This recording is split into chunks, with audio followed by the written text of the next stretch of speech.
Friends, आप सभी का मैं स्वागत करती हूँ home science classes with Mohini ma'am में।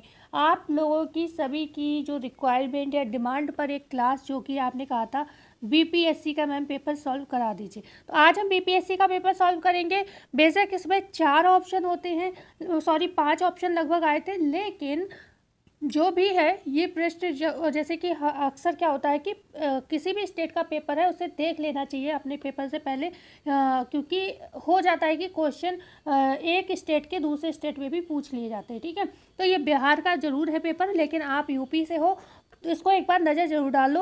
हो सकता है 5 ऑप्शन आपको ना मिले यूपी में, लेकिन हो सकता है रिपीटेड फॉर्म में कुछ क्वेश्चन आपको देखने को मिल जाए।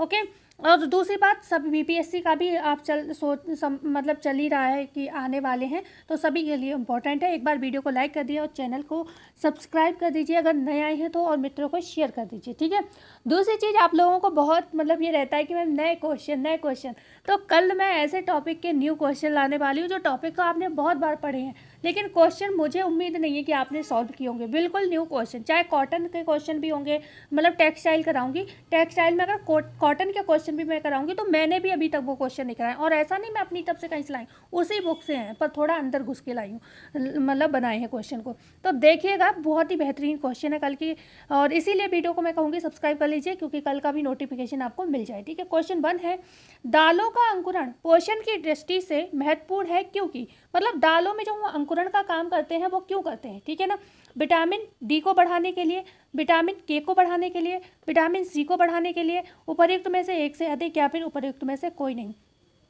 तो जो हम अंकुरण का कार्य करते हैं उससे सबसे ज़्यादा जो बढ़ता है वो बढ़ता है क्या, विटामिन सी। ठीक है, हमारा सी ऑप्शन यहाँ पर सही था, और यहाँ पर 80 के करीब क्वेश्चन आए थे, और 40 क्वेश्चन आई थिंक उसके थे, मतलब जनरल नॉलेज के थे, जो भी रहे हो बीपीएससी के।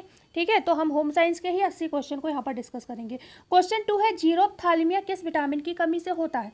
क्या विटामिन बी की कमी से होता है, विटामिन ए की कमी से होता है, विटामिन सी की कमी से होता है, या उपर्युक्त में से एक से अधिक, या उपर्युक्त में से कोई नहीं। आज मैं आपसे एक प्रश्न पूछने वाली हूँ, एक बुक में मेरे पास है जिसमें दिया है विटामिन B7 का नाम आई थिंक इनोसिटॉल दिया है। ओके, इनोसिटॉल दिया है। ओके, और जो दूसरी बुक है उसमें दिया है बायोटिन।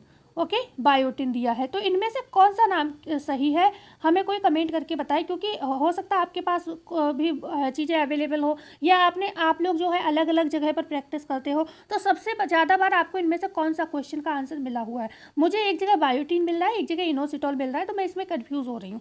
ठीक है, क्योंकि इनोसिटॉल जो है हम लोग विटामिन बी को भी कहते हैं। ठीक है, विटामिन B2 को तो राइबोफ्लेविन कहते हैं, बी को भी कहते हैं। तो कोई भी हो, मुझे इस प्रश्न का उत्तर जरूर दे दें कि आप लोगों के पास जो बुक है, या फिर आपके पास जो भी किसी अदर कोचिंग के नोट्स हैं, क्योंकि मेरे पास इतना टाइम नहीं होता है कि मैं लोगों की वीडियोस को देख पाऊँ, और फिर मुझे क्या पता किस वीडियो में ये आंसर मुझे मिल सकता है। ठीक है, तो प्लीज़ मुझे ये कमेंट कर दें, मैं इसमें बहुत कंफ्यूज हूँ। मेरे पास दोनों बुक में अलग अलग आंसर है, इनोसिटॉल और बायोटिन। ओके, जबकि इनोसिटॉल विटामिन बी को का नाम भी दिया हुआ है बुक में। ठीक है, तो इसलिए मैं कन्फ्यूज़ हूँ, तो इसका आंसर मैं आप लोगों से चाहती हूँ।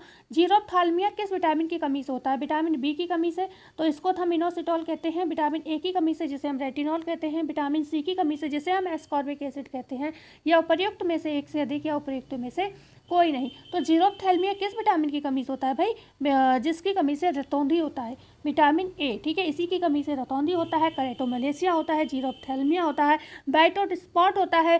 तो ये सारे टर्म याद रखिएगा, क्योंकि जीरोप्थैल्मिया पूछा जा रहा है ना, तो करेटोमलेशिया भी पूछा जा सकता है, रतौंधी भी पूछा जा सकता है, बाइटोट स्पॉट भी पूछा जा सकता है, कोरोनियल जीरोसिस भी पूछा जा सकता है, ये कॉर्नियल स्कोर भी पूछा जा सकता है। ये सभी विटामिन ए के नाम है। ठीक है, नाम है या फिर इन्हीं की एक कंडीशन है, ये भी आप मान सकते हो। ओके, तो बढ़ते हैं हम आगे। क्वेश्चन नंबर 3 है, प्रोटीन में नाइट्रोजन का प्रतिशत होता है। देखो, ये प्रश्न आपके टीजीटी 2021 में पूछा गया था, आपको याद होगा। ठीक है, और वही प्रश्न है, तो हो सकता है इन्होंने भी सर्वे किया हो हमारे पेपर का, टीजीटी का, वहाँ से ये प्रश्न दे दिया हो, या हो सकता है डायरेक्ट बुक से। पर हाँ, याद कर लो आप ये क्वेश्चन, प्रोटीन में नाइट्रोजन का प्रतिशत कितना होता है, 16, 18, 12, या फिर उपर्युक्त में से एक से अधिक, या उपर्युक्त में से कोई नहीं। तो यहाँ पर नाइट्रोजन का जो प्रतिशत होता है प्रोटीन में, वो 16% होता है। प्रोटीन लगभग सभी न्यूट्रिशन से अलग क्यों होता है, क्योंकि इसमें कहीं ना कहीं सल्फर की प्रेजेंस पाई जाती है। ठीक है, तो क्यों, जो कि और तत्वों में नहीं पाई जाती है, चाहे कार्बोहाइड्रेट हो, चाहे वसा हो, चाहे और कोई हो। क्वेश्चन 4, उपचारात्मक पोषण एवं खाद्य संरक्षण में कैरियर निम्नलिखित विशेषज्ञता से संबंधित है, मानव विकास से संबंधित है, संसाधन प्रबंधन से संबंधित है, या वस्त्र विज्ञान से संबंधित है, या फिर खाद्य एवं पोषण से संबंधित है, या यहाँ पर ऑप्शन है निम्न में से एक से अधिक। प्रश्न क्या है, एक बार इसको ध्यान से पढ़िए।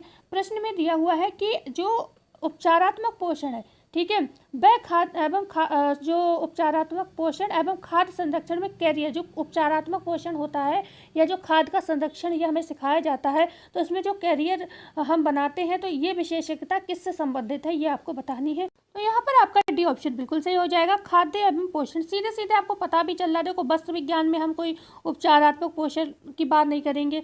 संसाधन प्रबंधन ये मैनेजमेंट का विषय हो गया। मानव विकास ये ह्यूमन डेवलपमेंट से संबंधित है, ठीक है। तो यहाँ पर डी ऑप्शन जो है आपके न्यूट्रिशन साइंस से संबंधित है या फिर थेरापेटिक डाइट से संबंधित है। क्वेश्चन है 5, लैक्टोज में निम्नलिखित शामिल है, केवल गैलेक्टोज का एक अणु, गैलेक्टेज और ग्लूकोज का एक एक अणु, गैलेक्टोज और फ्रक्टोज का एक एक अणु, या फिर ग्लूकोज के 2 अणु, या फिर निम्न में से एक से अधिक। तो लैक्टोज में जो शामिल होता है, क्या शामिल होता है, गैलेक्टोज प्लस ग्लूकोज का एक एक अणु मिलकर क्या करते हैं, एक अणु ग्लूकोज और एक अणु क्या होता है, गैलेक्टोज बनाते हैं क्या, लैक्टोज, ठीक है। तो यहाँ पर वी ऑप्शन आपका सही हो जाएगा। क्वेश्चन है यहाँ पर 6, ICMR 2020 के अनुसार एक स्वस्थ भारतीय युवा के लिए प्रोटीन की प्रस्तावित आहारीय मात्रा आपको बतानी है, ठीक है। ICMR 2020 के अनुसार एक स्वस्थ भारतीय युवा के लिए, ठीक है, स्वस्थ भारतीय युवा की आहारीय मात्रा बतानी है आपको, किसकी, प्रोटीन की। क्या 1 ग्राम किलोग्राम दिन, 1.03 ग्राम किलोग्राम दिन, या फिर 0.83 ग्राम किलोग्राम दिन, या फिर निम्न में से एक से अधिक, या फिर निम्न में से कोई नहीं। तो यहाँ पर 65 kg तो वेट बताया है, ठीक है, और प्रोटीन कितना बताया है, 54.0, ओके, सामान्य भारतीय युवा के लिए, और उसमें पर केजी पे कितना हमें देना है, तो पर केजी पे हमें देना है, यहाँ पर सी ऑप्शन सही हो जाएगा आपका 0.83 ग्राम किलोग्राम दिन, क्योंकि 65 केजी है और 54 ग्राम हमें प्रोटीन देनी है 65 वजन पर। तो आप अगर इसका 1 किलोग्राम पर ले जाओगे तो आंसर 0.83 ग्राम तक आएगा, ठीक है, निकल कर। पहले क्या था, पहले 1 kg पर 1 ग्राम प्रोटीन हमें लेनी होती थी, ओके। बढ़ते हैं क्वेश्चन नंबर 7 की ओर। पूर्व विद्यालय बालकों में बीटॉट स्पॉट का कितना प्रतिशत प्रसार WHO के अनुसार जन स्वास्थ्य के महत्व का संकेत है। यहाँ पर 0.5% से ऊपर है, मतलब 0.5% से ऊपर, या फिर मतलब 0.05% से ऊपर। तीसरा ऑप्शन सी है 1.05% से ऊपर, या फिर एक से अधिक, या निम्न में से कोई नहीं। तो यहाँ पर जो आपका राइट आंसर माना गया ए ऑप्शन मतलब यहाँ पर 0.5% से ऊपर, ठीक है, ज़्यादा। तो यहाँ पर जो है आपका राइट आंसर ए ऑप्शन हो जाएगा। WHO के अनुसार ये पूछा जा रहा है, जो बालक है उनमें बीटॉट स्पॉट का कितना प्रतिशत जो है जन स्वास्थ्य के महत्व का संकेत है, मतलब इतने % में क्या है कि वो स्वस्थ माना जाएगा, ठीक है।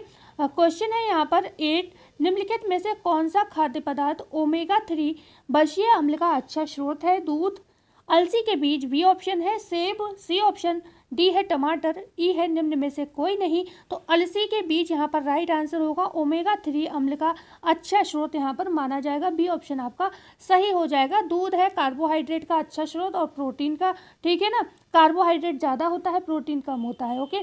तो इसलिए कार्बोहाइड्रेट और प्रोटीन दोनों का अच्छा, मतलब ये तो सर्वोत्तम आहार कहा ही जाता है, ठीक है, पूर्ण आहार कहा जाता है, ओके। बकाया ग्लाइसेमिक इंडेक्स सेब का सही होता है, अच्छा होता है। टमाटर में का लाल रंग लाइकोपिन के कारण होता है, और ये क्या करता है, ये कैल्शियम ऑक्जेलेट की अधिकता को बढ़ाता है, मतलब पथरी की समस्या को पैदा करता है, ठीक है, पथरी की समस्या को पैदा करता है टमाटर, ये ध्यान रखिएगा, ओके। बढ़ते हैं आगे। तो यहाँ पर आंसर जो था बी था। क्वेश्चन है 9, भोजन का महत्वपूर्ण कार्य जिसमें नए ऊतक का निर्माण और मरम्मत शामिल है। शरीर सौष्ठव, रक्षात्मक, नियामक, निम्न में से एक से अधिक, या निम्न में से कोई नहीं। तो भोजन का महत्वपूर्ण कार्य जिसमें नए ऊतक का निर्माण और मरम्मत जो है शामिल है। तो भाई आप जानते हो निर्माणी कार्य हैं या फिर नियामक के कार्य हैं, ये सभी कौन करता है, खनिज लवण भी करता है, ठीक है। नियामक कार्य भी करता है, मतलब सब चीज़ का संतुलन करना, जल का संतुलन, विटामिन का संतुलन, हमारे शरीर के ताप का संतुलन, ठीक है। तो ये नियामक कार्य हो जाते हैं। और रक्षात्मक कार्य जो है प्रोटीन वगैरह विटामिन वगैरह करते हैं, ठीक है, विटामिन वगैरह रक्षात्मक कार्य करते हैं। लेकिन यहाँ पर जो है पता नहीं क्यों शरीर सौष्ठव को आंसर माना गया है, जबकि भोजन का महत्वपूर्ण कार्य जिसमें नए ऊतक का निर्माण और मरम्मत शामिल है, तो ये खनिज का काम होता है, खनिज का काम होता है, ठीक है। तो ये नियामक कार्य भी करता है, रक्षात्मक कार्य भी करता है। तो यहाँ पर आंसर तो एक से अधिक होना चाहिए था, लेकिन पता नहीं क्यों, और शरीर सौष्ठव भी होना चाहिए था, मतलब ये और ये आ जाएंगे। चलो रक्षात्मक कार्य जो हो गए वो किसका हो गया, वो हो गया खाली विटामिन का। लेकिन यहाँ पर प्रश्न में क्या पूछा गया, भोजन जो नए ऊतकों का निर्माण और मरम्मत शामिल है, तो नए ऊतकों का निर्माण और मरम्मत जो है खनिज करता है, प्रोटीन के साथ मिलकर करता है, निर्माण भी करता है, मरम्मत भी करता है। तो यहाँ पर मेरे हिसाब से तो डी ऑप्शन होना चाहिए था, निम्न में से एक से अधिक। लेकिन जो आयोग ने माना है आंसर वो शरीर सौष्ठव है, तो मैं ये ऑप्शन ही आपको बताऊंगी। बकाया मैंने पूरा एक्सप्लेन कर दिया है, इसके कार्य नियामक के भी होते हैं और यहाँ पर ये आंसर हो जाता। लेकिन अब क्योंकि हमें आयोग के हिसाब से जाना है तो हम ए ऑप्शन ही करेंगे, ठीक है। बढ़ते हैं आगे। क्वेश्चन है 10, निम्न में से कौन से प्रोटीन में एमिनो एसिड के साथ गैर प्रोटीन पदार्थ होता है, ठीक है। प्रश्न बहुत अच्छा है, बस थोड़ा सा दिमागी फेर देना पड़ेगा इसमें। निम्न में से कौन से प्रोटीन में एमिनो एसिड के साथ गैर प्रोटीन पदार्थ, मतलब गैर प्रोटीन पदार्थ भी है इसमें, ठीक है। एमिनो एसिड के साथ एक गैर प्रोटीन पदार्थ होगा। साधारण प्रोटीन व सरल प्रोटीन, संयुक्त प्रोटीन, पूर्ण प्रोटीन, अपूर्ण प्रोटीन, निम्न में से एक से अधिक, निम्न में से कोई नहीं। तो यहाँ पर कौन सा होगा, एक प्रोटीन पदार्थ होगा, दूसरा गैर प्रोटीन का पदार्थ होगा। जैसे कि आपका हम कह सकते हैं संयुक्त प्रोटीन, ठीक है। जैसे haem plus globin, globin protein हो गया, एक अलग अलग पदार्थ आयरन हो गया, ठीक है ना। तो ये क्या हो गया, संयुक्त प्रोटीन का आधार मतलब हो गया, ठीक है। न्यूक्लियो प्रोटीन, ठीक है, न्यूक्लियस प्लस प्रोटीन। तो यहाँ पर एक पदार्थ क्या प्रोटीन है और दूसरा एक अलग पदार्थ हो जाता है, कार्बनिक अकार्बनिक कोई भी हो सकता है। बी ऑप्शन यहाँ पर सही हो जाएगा। साधारण प्रोटीन, सरल प्रोटीन, तो प्रोटीन का ही प्रकार है, यहाँ पर बी ऑप्शन सही होगा। ओके, यहाँ पर बाई मिस्टेक ये ऑप्शन मैंने लगा दिया है, शायद यहाँ पर बी ही ऑप्शन होगा, संयुक्त प्रोटीन आंसर होगा, ठीक है। संयुग्मित प्रोटीन, बी ऑप्शन सही होगा। क्वेश्चन है यहाँ पर 10, निम्न में से कौन से प्रोटीन में एमिनो एसिड के, अच्छा रिपीटेड प्रश्न हो गया ये, ओके। हाँ देखिए रिपीट है, ये बी ऑप्शन ही सही है, देखो यहाँ पर बी कर रखा है, वो मिस्टेक से आ गया है। क्वेश्चन है यहाँ पर 11, कैल्शियम और फास्फोरस के अवशोषण के लिए कौन सा विटामिन महत्वपूर्ण है, vitamin C, vitamin D, vitamin A, vitamin K, या निम्न में से एक से अधिक। कैल्शियम और फास्फोरस के अवशोषण के लिए जो जिम्मेदार विटामिन होता है वो विटामिन डी होता है। हमने लोगों ने कई बार पढ़ा है कि जो कैल्शियम होता है वो ना फास्फोरस के बिना काम करेगा, ना विटामिन डी के बिना काम करेगा, ना मैग्नीशियम के बिना काम करेगा। आपसे प्रश्न पूछा जाता है कि क्वाशियोरकर किसकी कमी से होता है, तो हम आंसर लगाते हैं किसकी कमी से होता है, प्रोटीन की कमी से होता है। लेकिन कभी प्रोटीन ऑप्शन में ना मिले तो हम मैग्नीशियम भी लगा सकते हो, जो प्रोटीन की कमी के बाद मैग्नीशियम की कमी से भी क्वाशियोरकर होता है, ठीक है। ये दो ऑप्शन आप ध्यान रखिएगा, क्योंकि क्वाशियोरकर प्रोटीन तो सबने रट रखा है, तो हो सकता है कभी कभी कन्फ्यूज़ करने के लिए आपको पेपर में घुमा दिया जाए और मैग्नीशियम आंसर दे दिया जाए, ठीक है। तो बी ऑप्शन यहाँ सही था। क्वेश्चन है 12, नमक में मिलाए गए आयोडीन का स्तर डैश तक होता है, ठीक है। नमक में मिलाए गए आयोडीन का स्तर आपको बताना है कितने तक होता है, क्या 20 ppm से 50 ppm तक, 15 ppm से 40 ppm तक, 25 ppm से 65 ppm तक, या निम्न में से एक से अधिक, या निम्न में से कोई नहीं। तो हम सभी जानते हैं यहाँ पर ऑप्शन हमारा कौन सा सही होगा, 15 ppm से 40 ppm तक जो होता है आयोडीन का स्तर होता है नमक में जो आयोडीन मिलाया जाता है उसका। एक बार मैं सभी मित्रों से कहना चाहूँगी, चैनल को नए आए हो तो लाइक कर दें चैनल को, और शेयर और सब्सक्राइब जरूर करिएगा, हमें आप लोगों के सपोर्ट की बहुत ज़्यादा आवश्यकता है, ठीक है। कैसिया छाल का प्रयोग निम्नलिखित के मिलावट के लिए किया जाता है, कॉफ़ी, चाय, तेज पत्ता, दालचीनी, या निम्न में से एक से अधिक, या निम्न में से कोई नहीं। तो देखो चाय, जो कॉफ़ी देखो बीज से प्राप्त होती, चाय पत्तियों से प्राप्त होती, तेज पत्ता स्वयं पत्ते होते हैं, और यहाँ क्या लिखा है कैसिया छाल, मतलब छाल क्या होता है, तो उसमें छाल ही मिलाई जाएगी। तो दालचीनी यहाँ पर आपने यूज़ की होगी, आप लोग ज़्यादातर हाउस वाइफ्स हो तो आप लोगों ने किचन में काम किया ही होगा। हम लोग छोले वगैरह खास तौर से कुछ ऐसी सब्जियाँ बनाते हैं जिसमें छोले है, पनीर है, तो उनमें हम ये चीज़ें ज़रूर डालते हैं, कुछ खड़े मसाले, ठीक है। तो दालचीनी कैसी होती है, छाल होती है, तो छाल ही मिलाई जाएगी, तो कैसिया छाल। ओके, तो ये दिमाग से भी कर सकते हो आंसर। क्वेश्चन है यहाँ पर 14, जीवन स्तर को प्रभावित करने वाला कारक क्या है? क्या पारिवारिक आय है, परिवार का आकार है, धन एवं समय है, उपर्युक्त में से एक से अधिक या उपर्युक्त में से कोई नहीं। तो जीवन स्तर को जो प्रभावित करते हैं वो क्या होता है? परिवार की आय भी होती है, परिवार का आकार भी होता है, धन एवं समय भी होता है। तो ये सभी चीज़ें हमारे जीवन स्तर को प्रभावित करती हैं। डी ऑप्शन यहाँ पर सही हो जाएगा। क्वेश्चन है 15, इनमें से किसका संबंध प्रबंधन से है? क्या हेनरी फ्योल, टेलर, गिलब्रेथ, उपर्युक्त में से एक से अधिक, उपर्युक्त में से कोई नहीं। तो हेनरी फ्योल आधुनिक प्रबंधन के जनक कहे जाते हैं। 14 सिद्धांत इनके काफ़ी पॉपुलर हैं। आधुनिक प्रबंधन के जनक कहे जाते हैं, के जनक, ठीक है, हेनरी फ्योल। ओके, यहीं पर अगर हम बात करते हैं टेलर को वैज्ञानिक प्रबंधन का जनक कहा जाता है, वैज्ञानिक प्रबंधन का जनक, ठीक है, वैज्ञानिक प्रबंधन के जनक हैं ये टेलर, WF टेलर।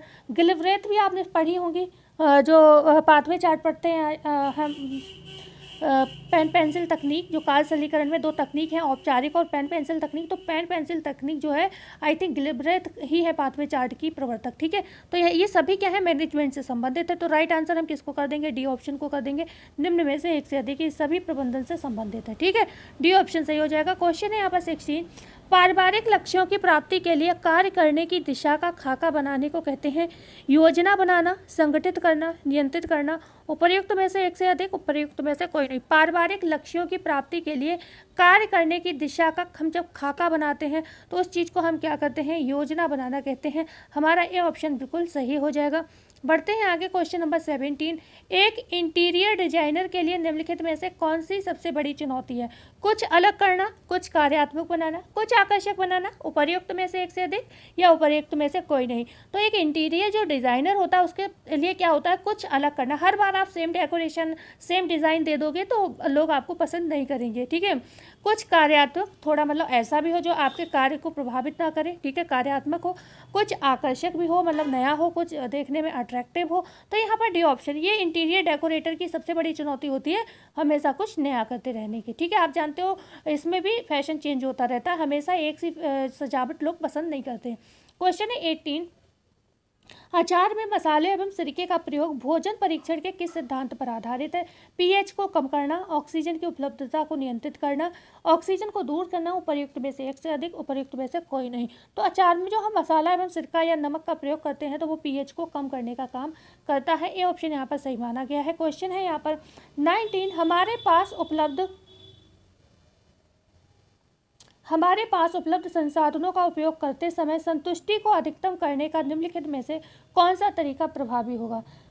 प्रश्न क्या है, ध्यान से देख लेना। हमारे पास जो उपलब्ध संसाधन है उनका उपयोग करते समय संतुष्टि, मतलब हमने कोई भी संसाधन जो हमारे पास है उनका ऐसे प्रयोग करना है जिससे हमें अधिकतम संतुष्टि प्राप्त हो, ठीक है। संसाधनों का सही मात्रा में उपयोग करें, संसाधनों को साझा करें, उपलब्ध संसाधनों की पहचान करें, उपर्युक्त में से एक से अधिक, उपर्युक्त में से कोई नहीं। मैनेजमेंट की अगर आपने मेरी ये क्लास देखी होगी तो इनमें से आपका कोई प्रश्न गलत होने वाला नहीं है। यहाँ पर डी ऑप्शन से होगा, उपर्युक्त में से एक से अधिक। ये सारे प्रश्न मैंने आपको पढ़ाए हैं और कहीं ना कहीं ये PYQ में BPSC में आए हैं, ठीक है। क्वेश्चन है 20, RRA का मतलब है rapid rural activity, rural referral appearance, rapid rural appraisal, निम्न में से एक से अधिक, निम्न में से कोई नहीं। तो हम RRA को कहते हैं रैपिड रूरल अप्रेजल, जो कि ग्रामीण क्षेत्रों के डेवलपमेंट या फिर प्रसार कार्य से संबंधित एक योजना है, मतलब एक तरीका है, ठीक है, रैपिड रूरल अप्रेजल। क्वेश्चन है यहाँ पर 21, जब प्रेशर कुकर में खाना पक रहा हो तो बच्चों को नहलाना खत्म कर सकते हैं। यह उदाहरण किस क्लास ऑफ चेंज में आता है? क्लास 2, क्लास 3, क्लास 4, निम्न में से एक से अधिक या निम्न में से कोई नहीं। ये प्रश्न जो है आपके कार्य सरलीकरण से पूछा गया आपका प्रश्न है। जब प्रेशर कुकर में खाना पक रहा हो तो हम क्या कर सकते हैं? उस समय बच्चों को नहला सकते हैं, कोई भी काम कर सकते हैं। तो बेसिकली ये जो आंसर है गलत इसमें ऑप्शन माना गया है, क्योंकि यहाँ पर क्लास 3 माना गया है, जबकि ये 2 में आएगा। उपकरण में परिवर्तन किया गया है और देन बच्चे को मतलब आराम से कुकर में खाना पक रहा है और आप जाकर बच्चे को नहला सकते हो, आपको बार बार चलाना नहीं है, आपको खाना जलने का कोई डर खतरा नहीं है, ठीक है। तो यहाँ पर जो है बी ऑप्शन माना है आयोग ने। क्वेश्चन है 22, निम्नलिखित में से कौन सा संप्रेषण में बाह्य बाधा का एक उदाहरण है? भौतिक विचालक, भाषा, अवबोध, पृष्ठभूमि। तो यहाँ पर संप्रेषण में जो बाहरी बाधा है वो क्या है? वो आपकी बाहरी बाधा हो जाएगी भौतिक विचालक, ठीक है। ओके। भाषा तो व्यक्ति की स्वयं की होती है या वहाँ पर जो लोग हैं उनकी है, ये कोई बाहरी बाधा नहीं है। लेकिन यहाँ पर भौतिक जो विचालक है, रोड से शोर आ रहा है, कहीं से भी कोई शोर आ रहा है, उसे हम भौतिक विचालक, बाहरी बाधा कहेंगे। ठीक है, क्वेश्चन है यहाँ पर ए ऑप्शन सही था। क्वेश्चन है 23, प्रशिक्षण प्रतिमान में समस्या किसके द्वारा प्रस्तुत की जाती है? शिक्षक द्वारा, शिक्षा विद्यार्थी द्वारा, शिक्षक एवं विद्यार्थी द्वारा, निम्न में से एक से अधिक या निम्न में से कोई नहीं। तो आप जानते हो शिक्षक क्या करता है, बच्चों के सामने समस्या पैदा करता है, ठीक है, जिससे बच्चा अपनी कोशिश करता है आंसर देने की। तो ए ऑप्शन यहाँ पर आपका बिल्कुल सही हो जाएगा। बढ़ते हैं आगे, क्वेश्चन नंबर 24, नैतिक सिद्धांत या विश्वास जो एक व्यक्ति जीवन के कुछ पहलुओं के बारे में रखता है। नैतिक सिद्धांत या विश्वास जो एक व्यक्ति जीवन के कुछ पहलुओं के बारे में रखता है। मूल्य है, लक्ष्य है, मानक है, निम्न में से एक से अधिक या निम्न में से कोई नहीं। ए ऑप्शन यहाँ हमारा सही हो जाएगा, मूल्य। ए ऑप्शन सही हो जाएगा। मूल्य जो होता है ये हमारे आत्मगत होते हैं, तो मतलब कहीं ना कहीं नैतिक सिद्धांत या विश्वास से संबंधित होते हैं, ठीक है। हमारी अंतर्निहित भावना ही होती हैं एक तरीके के मूल्य, ओके, जिनको हम एक्सप्लेन नहीं कर सकते हैं, बस हमारे होते हैं, हमें थोड़ा एहसास होता है बस इनका। ए ऑप्शन सही हो जाएगा, ठीक है। क्वेश्चन है 25, और जो लक्ष्य होते हैं ये स्पष्ट होते हैं, ये भी ध्यान रखिएगा, और जो मानक होते हैं, स्टैंडर्ड, ये तुलना का आधार होते हैं, ओके, हम इससे तुलना करते हैं। क्वेश्चन है 25, कंपनी के लाभ के साथ तथा एक व्यक्ति के पास शेयरों की संख्या पर डैश प्राप्त होता है, वेतन, लाभांश, ब्याज, निम्न में से एक से अधिक, निम्न में से कोई नहीं। तो ये यहाँ पर आंसर जो होगा, जब हम कंपनी के साथ कोई भी, जैसे आप जानते हो म्यूचुअल फंड बाजार चल रहा है आजकल, म्यूचुअल फंड का काम, ये सब क्या है, कहीं ना शेयर्स हैं, लाभांश के साधन है, ठीक है ना। तो यहाँ पर बी ऑप्शन सही हो जाएगा, हमें लाभांश के रूप में शेयर्स प्राप्त होते हैं। क्वेश्चन है 26, धन और वास्तविक आय परिवार की आय में किस रूप में शामिल है? धन आय माइनस वास्तविक आय, धन आय प्लस वास्तविक आय, वास्तविक आय इंटू धन आय, निम्न में से एक से अधिक, निम्न में से कोई नहीं। तो धन और वास्तविक आय परिवार की आय में धन प्लस वास्तविक आय के रूप में शामिल है, बी ऑप्शन हमारा सही हो जाएगा। क्वेश्चन है 27, एलिन नामक यौगिक पाया जाता है लहसुन में, हल्दी में, दालचीनी में, उपर्युक्त में से एक से अधिक, उपर्युक्त में से कोई नहीं। तो एलिन नामक यौगिक जो है लहसुन में पाया जाता है, ए ऑप्शन जो है बिल्कुल यहाँ पर सही हो जाएगा। क्वेश्चन है, और सफ़ेद रंग क्यों होता है लहसुन का? फ्लेवोनॉइड्स के कारण होता है, ध्यान रखिएगा। क्वेश्चन है 28, किस दिन को भारत में राष्ट्रीय उपभोक्ता दिवस के रूप में मनाया जाता है? 24 दिसंबर, 25 दिसंबर, 10 दिसंबर, उपर्युक्त में से एक से अधिक, उपर्युक्त में से कोई नहीं। तो भारत की बात बेसिकली की गई है, तो 24 दिसंबर होगा। अगर अंतर्राष्ट्रीय उपभोक्ता दिवस की बात करेंगे, अंतर्राष्ट्रीय उपभोक्ता दिवस, तो वो कितना होगा? वो 15 मार्च हो जाएगा, 15 मार्च होगा, ओके। विश्व उपभोक्ता दिवस जिसे हम कह सकते हैं। क्वेश्चन है 29, पीएफए का पूरा नाम क्या है? जो preventing of food adulteration act आया था उसका बात कर रहे हैं यहाँ पर, कि पीएफए का अच्छा मैंने तो नाम ही ले दिया। तो यहाँ पर क्या होगा? Prevention of food adulteration act, prevention of product, prevention of food acid, उपर्युक्त में से एक से अधिक, उपर्युक्त में से कोई नहीं। तो आंसर तो आपको मिल ही चुका है। यहाँ पर जो होगा हमारा ए ऑप्शन सही होगा, prevention of food adulteration act होगा, जो कि 1954 में आता है, पर लागू होते होते इसे 1955 के आसपास ये लागू होता है जाके। बढ़ते हैं आगे, क्वेश्चन नंबर 30, चौथी अंतर्राष्ट्रीय महिला कॉन्फ्रेंस कहाँ हुई थी? मैक्सिको में, बीजिंग में, नाइजीरिया में, या फिर उपर्युक्त में से एक से अधिक। तो यहाँ पर ये जो चौथी अंतर्राष्ट्रीय महिला कॉन्फ्रेंस हुई थी वो हुई थी बीजिंग में, ठीक है। और इसे सर्च कर लीजिएगा, जो अभी हुई है हाल फिलहाल में, उसको सर्च कर लीजिएगा। क्वेश्चन है 31, रोपण से लेकर गर्भावस्था के 8वें सप्ताह तक का समय क्या कहलाता है? ऊल्ब कहलाता है, भ्रूण कहलाता है, युग्मनज कहलाता है, उपर्युक्त में से एक से अधिक, या फिर यहाँ पर राइट आंसर होगा उपर्युक्त में से कोई नहीं।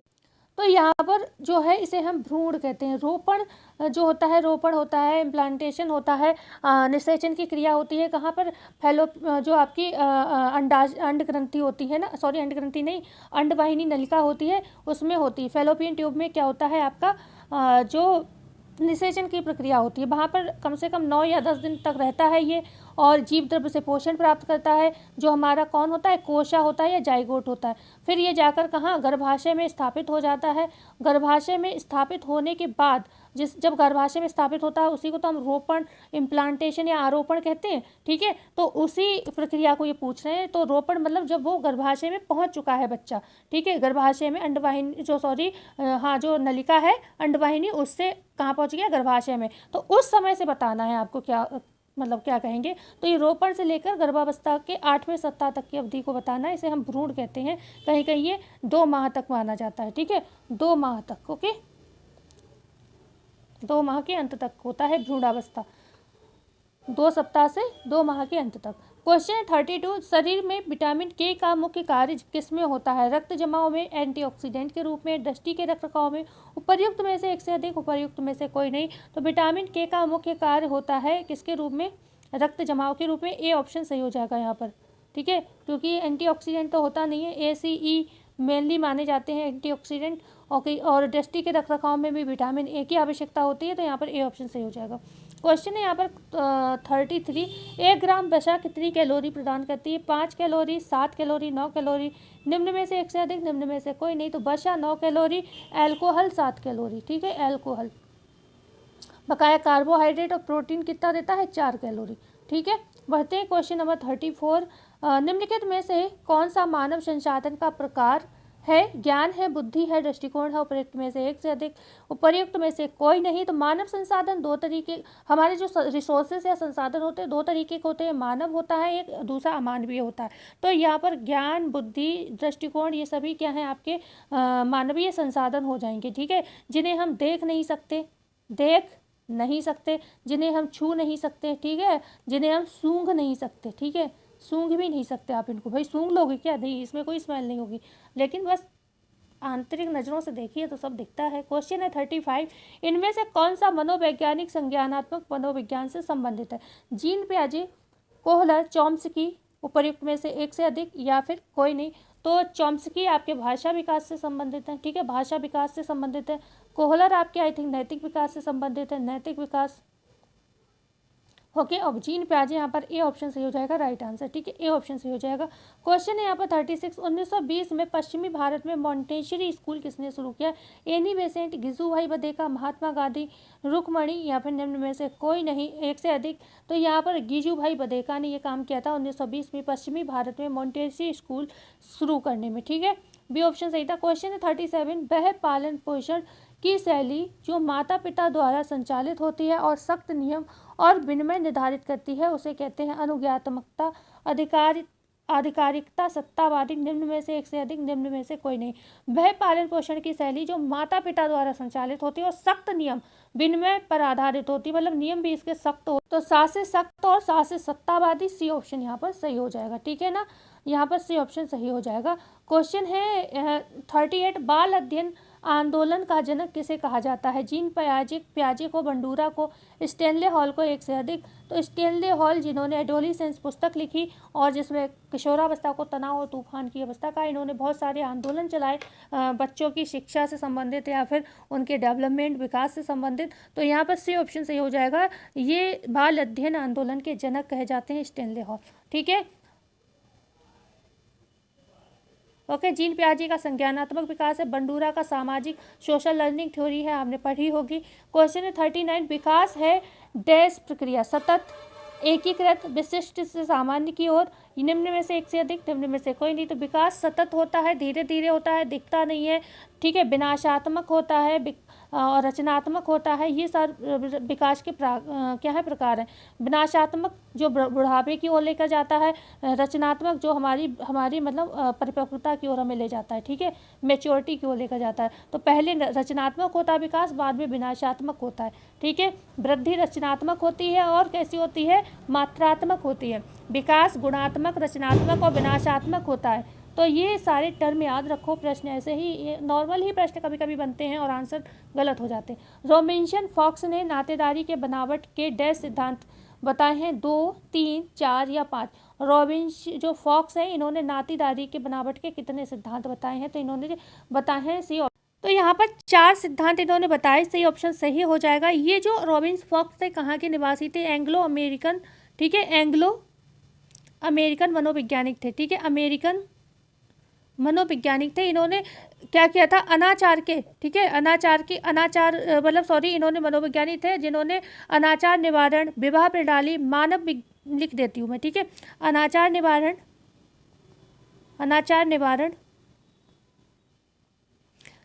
मतलब पहला इनका था अनाचार निवारण, दूसरा था, चार बताए गए ना, दूसरा इनका था विवाह प्रणाली, दूसरा था विवाह प्रणाली, ओके, और सॉरी, विवाह प्रणाली था, प्रणाली, ये प्रणाली है, ठीक है, अनाचार निवारण, विवाह प्रणाली, एक था मानव विज्ञान प्रणाली, तीसरा मानव विज्ञान प्रणाली था, ठीक है, और जो था लास्ट नातेदारी था, चौथा सिद्धांत था नातेदारी, ठीक है, चौथा क्या था, नातेदारी था। तो नातेदारी के ही विषय में पूछा गया है कि रॉबिन्स फॉक्स ने नातेदारी की बनावट के फिर इन्होंने नातेदारी मतलब नॉर्मल भी 4 सिद्धांत दिए थे, फिर इन्होंने नातेदारी के भी 4 सिद्धांत दिए, ठीक है, तो यहाँ पर सी ऑप्शन जो है सही हो जाएगा, ठीक है। क्या क्या सिद्धांत दिए थे इसके, एक था इनका कुछ सिद्धांत, एक वास्तविक था, ठीक है, एक वास्तविक था, एक खात था, कुछ इस तरीके से मुझे थोड़ा थोड़ा याद आ रहा है, एक वास्तविक था, एक खात था, खात का मतलब होता है कल्पित, ठीक है, कुछ हमारे जो नातेदारियाँ होती हैं हमारी कल्पना में होते हैं, ठीक है, कल्पित था इसका मतलब, ओके, और एक था समरबद्धता,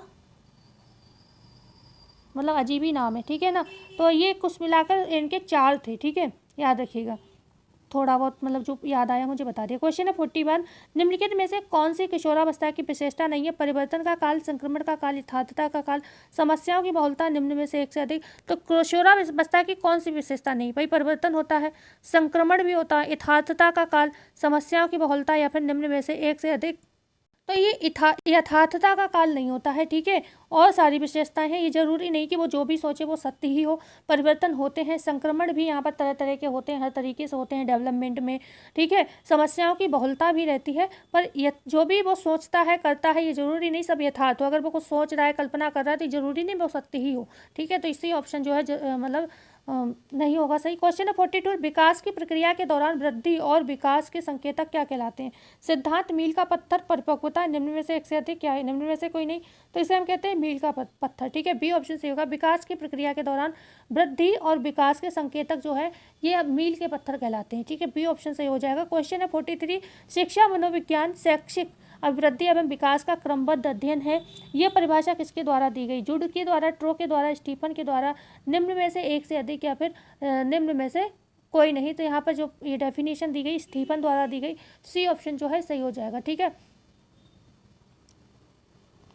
क्वेश्चन है यहाँ पर 44, वह अवस्था जब बच्चा केवल खुद से प्यार करता है कहलाती है विषम लैंगिक अवस्था, समलैंगिक अवस्था, आत्ममुग्ध अवस्था, या फिर निम्न में से एक से अधिक, निम्न में से कोई नहीं। अगर आपने आई थिंक फ्रॉइड वाली थ्योरी में मैंने कराई है ना, फ्रॉइड वाली थ्योरी को देख लीजिएगा, यहाँ पर सारे टर्म कंप्लीट हो मतलब आप क्लियर हो जाएंगे, फ्रॉइड की थ्योरी पढ़ी है चैनल पर, तो ये आत्ममुग्ध अवस्था थी, ठीक है ना, खुद को देखकर इतने ज़्यादा मतलब अपने आप को सुंदर समझना या फिर खुद से प्यार करना, इसे आत्ममुग्ध अवस्था कहते हैं। विषम लैंगिक जैसे लड़का लड़की के प्रति, लड़की लड़के के प्रति, समलैंगिक लड़का लड़के के प्रति, लड़की लड़की के प्रति, ठीक है, अट्रैक्ट होते हैं। क्वेश्चन है यहाँ पर 45, मानव विकास का अध्ययन निम्नलिखित में से किससे संबंधित है, विकास किस ओके, प्रश्न पूछा गया मानव विकास का अध्ययन निम्नलिखित में से किससे संबंधित है।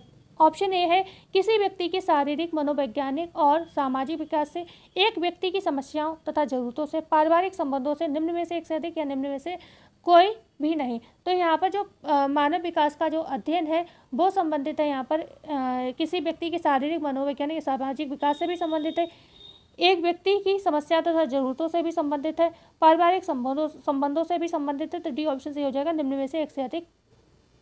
क्वेश्चन है 46, मनोविज्ञान का गेस्टाल्ट स्कूल किसके द्वारा प्रतिपादित किया गया, हर्बर्ट स्पेंसर द्वारा, मैक्स बर्दाइमर द्वारा, कार्ल जुंग द्वारा, या फिर निम्न में से एक से अधिक। ई ऑप्शन है निम्न में से कोई नहीं। तो यहाँ पर जो आपके गेस्टाल्टवादी होंगे वही ये काम करेंगे, तो कार्ल जुंग क्या है, एक गेस्टाल्टवादी है, ठीक है, तो यहाँ पर सी ऑप्शन सही होगा, मनोविज्ञान का गेस्टाल्ट स्कूल किसके द्वारा प्रतिपादित किया गया, कार्ल जुंग। अच्छा, मैक्स बर्दाइमर भी तो गेस्टाल्टवादी ही है, ठीक है, तो Herbert Spencer, Max Wertheimer, Carl Jung, या मतलब यहाँ पर आंसर जो है सी माना गया, ठीक है, कार्ल जुंग को।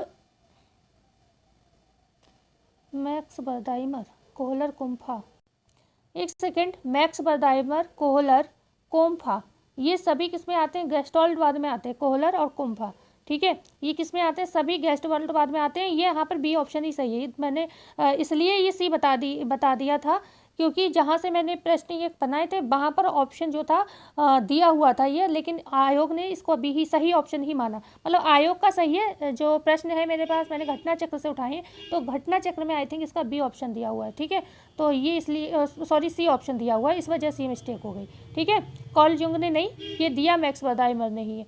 क्वेश्चन है किशोरावस्था की विशेषताएं निम्न है, क्योंकि कई बार ऑप्शन जो है गलत दे दिया जाता है। क्वेश्चन है 47, किशोरावस्था की विशेषताएं निम्न है। यह संवेगात्मक उथल पुथल की अवस्था है। इस अवस्था के दौरान यौन विकास होता है। ये अपनी पहचान खोजने की अवस्था है। उपर्युक्त में से एक से अधिक या उपर्युक्त में से कोई नहीं। तो किशोरावस्था की जो विशेषताएं हैं यहाँ पर सभी और सही हो जाएंगी। ठीक है,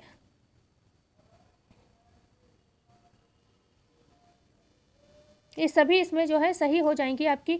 ये उथल पुथल की अवस्था भी है, इस अवस्था के दौरान यौन विकास भी होता है और अपनी पहचान खोजने की अवस्था भी है। डी ऑप्शन सही हो जाएगा। क्वेश्चन यहाँ पर 48, काल्पनिक श्रोता दर्शक संबंधित है संवेदी गामक अवस्था से, किशोरावस्था से, मूर्त संक्रियात्मक अवस्था से, या फिर निम्न में से एक से अधिक या निम्न में से कोई नहीं। काल्पनिक श्रोता बताने हैं किससे संबंधित है, तो ये संबंधित है आपके किशोरावस्था से। किशोरावस्था सपनों में ही बच्चे रहते हैं ज़्यादातर, है ना। बी ऑप्शन सही हो जाएगा। क्वेश्चन है 49, बच्चों में प्यार और सुरक्षा की कमी का क्या परिणाम होगा? अंगूठा चूसना, अत्यधिक क्रोध करना, या फिर डर और भय, विनाशकारी विचार, या निम्न में से कोई नहीं। अब ऑप्शन ए देना है, एक ही देना, तो यहाँ पर होगा अंगूठा चूसना। ठीक है ना। अगर बच्चों में प्यार और असुरक्षा की कमी रहती है तो कई बार बच्चे क्रोधी भी बन जाते हैं, लेकिन ए ऑप्शन यहाँ पर ज़्यादा सही माना गया है ए ऑप्शन। ठीक है, अंगूठा चूसना। क्वेश्चन है 50, ड्राई क्लीनिंग के उपयोग के बिना कपड़ों की सफाई है जलीय घोल, क्लोरोफ्लोरोकार्बन, पेट्रोलियम विलायक, उपर्युक्त में से एक से अधिक, उपर्युक्त में से कोई नहीं। तो ड्राई क्लीनिंग के उपयोग, डैश के उपयोग के बिना कपड़ों की सफाई है, तो जल का उपयोग नहीं किया जाता। ठीक है, ड्राई क्लीनिंग में जो ड्राई क्लीनिंग है जल के उपयोग के बिना कपड़ों की सफाई है, मतलब यहाँ पर पानी का इस्तेमाल नहीं होता। ये ऑप्शन सही होगा। क्वेश्चन है 51, बच्चों के लिए कपड़े चुनते समय सबसे महत्वपूर्ण आवश्यकता कौन सी है? सुरक्षा, आराम, स्वयं सहायता, उपर्युक्त में से एक से अधिक, उपर्युक्त में से कोई भी नहीं। तो यहाँ पर जो है राइट आंसर तो आराम को माना गया है। ठीक है, बी ऑप्शन सही होगा। ओके, आराम को माना गया है ऑप्शन। क्वेश्चन है 52, परिधान डिजाइनिंग में खड़ी रेखा निम्नलिखित प्रभाव देती हैं। व्यक्ति को मोटा छोटा दिखाती हैं, व्यक्ति को पतला व लंबा दिखाती हैं, परिधान को मजबूत बनाते हैं, उपर्युक्त में से कोई नहीं, उपर्युक्त निम्न में से एक से अधिक। तो जो खड़ी रेखाएं हैं यहाँ पर पूछा जा रहा है, परिधान डिजाइनिंग में खड़ी रेखाएं निम्नलिखित प्रभाव देती हैं। तो ये खड़ी रेखाएं जो होती हैं, इस तरीके की रेखाएं होती हैं खड़ी रेखाएं, तो ये व्यक्ति को जो है पतला दिखाएंगी और लंबा दिखाएंगी।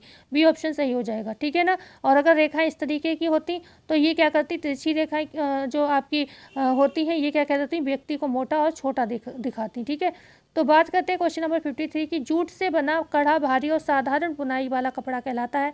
कैम्ब्रिक, साली, बर्ले, बेटेस्ट, या निम्न में से एक से अधिक।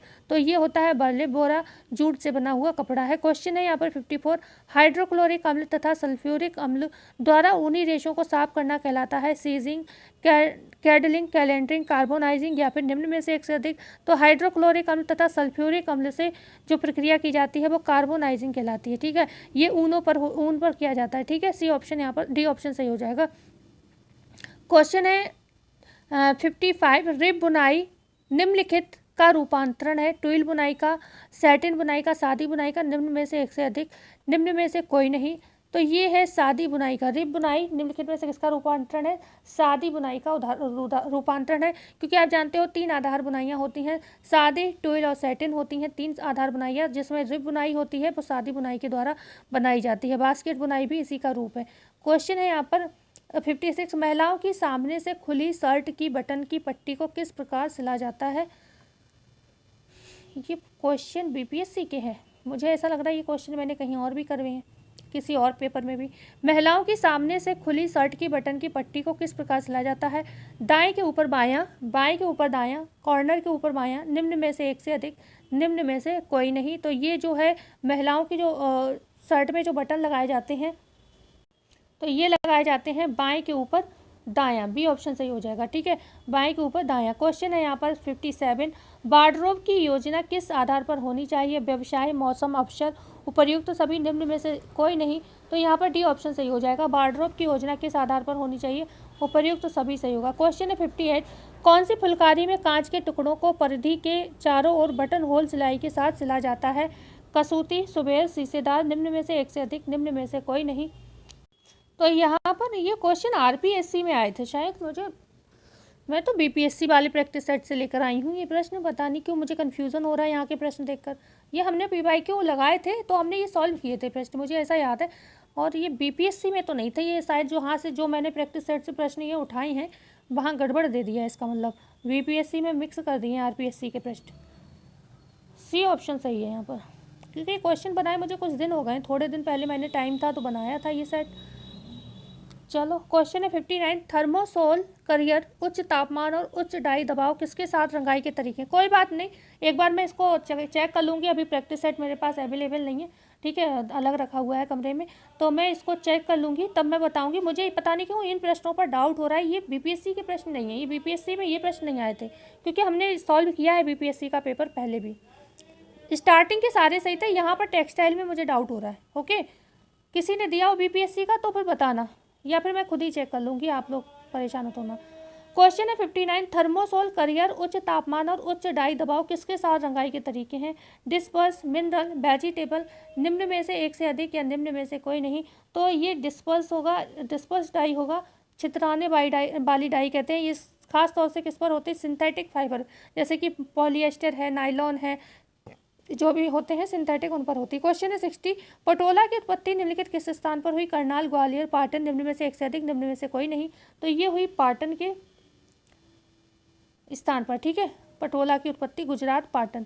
क्वेश्चन है 61, निम्नलिखित में से कौन सा करघे का एक भाग है जिसके बीच में एक छेद या आंख वाला तार होता है जिसके मध्य से ताना या सूत को पिरोया जाता है? हील्ड, सॉफ्ट, हॉर्नेस, सटल रीड या निम्न में से एक से अधिक। तो ये होती है हील्ड सॉफ्ट में, ठीक है ना, हील्ड सॉफ्ट। बकाया हार्नेस हो गया, सटल हो गया, और आपके क्लॉथ बीम, बार बीम, ये सभी करघे के भाग हैं, मुख्य भाग हैं। ठीक है, क्वेश्चन है 62, विभिन्न कमरों के लिए फर्नीचर का चयन निम्न आधार पर नहीं किया जाना चाहिए? उपयोग के लिए उपयुक्तता, कारीगरी की गुणवत्ता, निर्माण तथा परिचर्या, अनुकरण। तो यहाँ पर डी ऑप्शन जो है, अनुकरण नहीं होना चाहिए हर कमरे के फर्नीचर का, बकाया उपयोग के लिए उपयुक्त भी हो, कारीगरी की गुणवत्ता भी भाई अच्छी देख के ही लाते हैं हम लोग, निर्माण तथा परिचर्या में भी कहीं ना कहीं हमारे 4 चांद लगाए। लेकिन डी ऑप्शन जो है यहाँ पर सही, अनुकरण नहीं करना चाहिए हर रूम में सेम फर्नीचर। क्वेश्चन 63, अभ्रक और कांच डैश के उदाहरण है? खनिज रेशे, पुनरुत्पादक रेशे, कृत्रिम रेशे, निम्न में से एक से अधिक, निम्न में से कोई नहीं। तो ये खनिज रेशे, अभ्रक और कांच खनिज रेशे के उदाहरण है। क्वेश्चन है 64, छोटे तंतुओं को हटाने और बाकी को करीने से समानांतर रखने की प्रक्रिया कहलाती है? कार्डिंग, ओपनिंग, कॉम्बिंग या फिर उपर्युक्त सभी या निम्न में से कोई नहीं। तो कॉम्बिंग में ये कार्य किया जाता है। कॉम्बिंग में क्या करते हैं? छोटे तंतुओं को हटा दिया जाता है और बाकी को सही बड़े तंतुओं को अलग करके समानांतर कर लिया जाता है। छोटे अलग, बड़े अलग, समानांतर होगा। सी ऑप्शन सी होगा, कॉम्बिंग में ये काम होता है। क्वेश्चन है 65, कैम्ब्रिक तथा पॉपलिन में प्रयुक्त बुनाई है? ट्विल, प्लेन, बास्केट या उपर्युक्त सभी, या फिर डी ई है निम्न में से कोई नहीं। तो यहाँ पर जो आपका राइट आंसर माना गया है वो माना गया है बी ऑप्शन, प्लेन बुनाई। कैम्ब्रिक, पॉपलिन में जो होती है बुनाई होती है, प्लेन बुनाई होती है। ठीक है, बी ऑप्शन सही हो जाएगा। क्वेश्चन है यहाँ पर 66, प्रसार शिक्षा का प्रथम चरण है ध्यानाकर्षण, संतुष्टि, रुचि, निम्न में से एक से अधिक, निम्न में से कोई नहीं। तो सबसे पहला चरण जो होता है ध्यानाकर्षण आता है, ए ऑप्शन सही हो जाएगा। क्वेश्चन है यहाँ पर 67, अंतर्राष्ट्रीय स्वास्थ्य दिवस कब मनाया जाता है? 7 अप्रैल, 7 जून, 5 जून, 9 दिसंबर। 7 अप्रैल। ठीक है, एक बार इन प्रश्नों को मुझे चेक करना है, बट अब मैं अभी नहीं कर सकती। चलो लास्ट है, कोई नहीं, होम साइंस के क्वेश्चन समझ के लगा लो। पता नहीं, अब मुझे डाउट हो रहा है इन प्रश्नों पर। मैंने क्योंकि थोड़ा टाइम हो गया ना मुझे ये बनाए हुए, तो स्टार्टिंग के तो सारे बीपीएससी के ही थे, लेकिन यहाँ पर आके पता नहीं कि मुझे ये डाउट हो रहा है, ये प्रश्न अलग है। क्वेश्चन है 68, यूनिसेफ की स्थापना कब हुई? मैंने सोचा प्रैक्टिस तैयार है तो लाओ इसी को सॉल्व करा दूँ, पर ये कन्फ्यूज़न हो गया कि मैंने बीपीएससी का ही सेट बनाया था ये, और इसमें मैंने क्वेश्चन ही कैसे गड़बड़ हो गए। यूनिसेफ की स्थापना कब हुई? 1945, 1946, 1947, 1948, हो सकता है आए हुए हों, कुछ मुझे ध्यान नहीं आ रहा हो, ऐसा भी हो सकता है। तो 1946 में यूनिसेफ की स्थापना हुई थी, बी ऑप्शन सही हो जाएगा। क्वेश्चन है यहाँ पर 69, प्रथम गृह विज्ञान महाविद्यालय की स्थापना किस राज्य में हुई? नई दिल्ली, उत्तर प्रदेश, पंजाब, निम्न में से एक से अधिक, निम्न में से कोई नहीं। तो ये हुई थी गृह विज्ञान महाविद्यालय की स्थापना नई दिल्ली, लेडी इरविन कॉलेज, 1932। ठीक है, lady Irwin college, Irwin college कब हुई थी पूछा जाए स्थापना, कॉलेज कौन सा था, तो लेडी इरविन कॉलेज कब हुई थी? 1932 में। ठीक है, 32 में। क्वेश्चन है 70, प्रसार शिक्षा एक डैश विधि है, व्यवहारिक, सामूहिक, व्यवहारिक, निम्न में से कोई नहीं, निम्न में से एक से अधिक। व्यवहारिक शिक्षण की विधि है प्रसार शिक्षा एक व्यवहारिक शिक्षण की विधि है, सी ऑप्शन सही होगा। 71 है, प्रसार शिक्षा शब्द का प्रयोग सर्वप्रथम 1873 में कहाँ किया गया? हार्वर्ड विश्वविद्यालय, टेक्सास विश्वविद्यालय, कैम्ब्रिज विश्वविद्यालय, निम्न में से एक से अधिक, निम्न में से कोई नहीं, तो ये कैम्ब्रिज विश्वविद्यालय में किया गया। प्रसार शिक्षा शब्द का प्रयोग सर्वप्रथम 1873 में कैम्ब्रिज विश्वविद्यालय में किया गया था। ठीक है, क्वेश्चन है यहाँ पर 72, ड्वाक्रा का जो क्रियान्वयन है कौन करता है? केंद्र सरकार, राज्य सरकार, जिला परिषद, निम्न में से कोई नहीं, निम्न में से एक से अधिक, तो ये करती है राज्य सरकारें, बी ऑप्शन सही है, राज्य सरकार करती, बी ऑप्शन सही होगा। क्वेश्चन है 73, उज्ज्वला स्कीम की शुरुआत हुई थी, तो ये पुरानी उज्ज्वला स्कीम आपसे पूछी जा रही है। 4 दिसंबर 2007, 4 दिसंबर जो है 2005, 1 मई 2016, 12 दिसंबर 2008। अगर प्रश्न हो प्रधानमंत्री उज्ज्वला योजना, तो यहाँ पर होगा 1 मई 2016, क्योंकि यहाँ पर सीधे पूछा जा रहा है आपका उज्ज्वला स्कीम की शुरुआत कभी पूछा जा रहा है, तो यहाँ पर राइट आंसर होगा 4 दिसंबर 2007, ये ऑप्शन सही हो जाएगा। क्वेश्चन है यहाँ पर 74, संचार के किस माध्यम में तस्वीरें प्रत्यक्ष रूप से सामने दिखाई जाती हैं? Flash card, film strip, television, श्यामपट्ट, ये फ्लैश कार्ड में दिखाई जाती हैं। ठीक है, ये ऑप्शन सही हो जाए। यहाँ पर ऑप्शन मैंने गलत दे दिए हैं। ठीक है, ये पता नहीं क्या किया है, यहाँ पर जो है मैंने खुद ही की है, तो मैं किसी दूसरे को क्यों कहूँ? ये ऑप्शन सही है। ठीक है, फ्लैश कार्ड में क्या होता है? तस्वीरें प्रत्यक्ष रूप में सामने दिखाई जाती हैं, ये ऑप्शन सही हो जाएगा। हम स्टोरी बताते हैं और तस्वीरें जो है दिखाते हैं। ठीक है,